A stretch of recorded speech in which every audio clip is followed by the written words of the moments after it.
average American adult will consume over 100 pounds of potatoes every year, so you could probably call the potato the all-American veggie.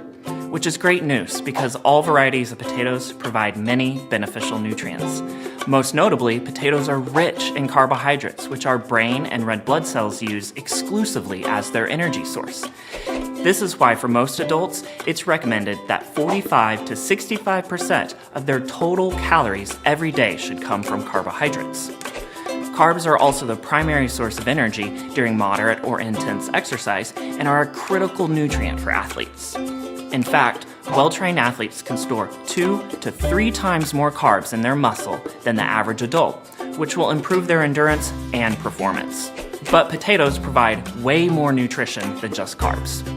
One medium potato provides about 10% of the daily recommended amount of fiber and more potassium than a banana. They are also a good source of protein because they contain essential amino acids that our body needs in order to build muscle and maintain activity throughout the day. So the next time you're enjoying a delicious Washington-grown potato, you can be assured that you are eating a healthy and nutritious vegetable.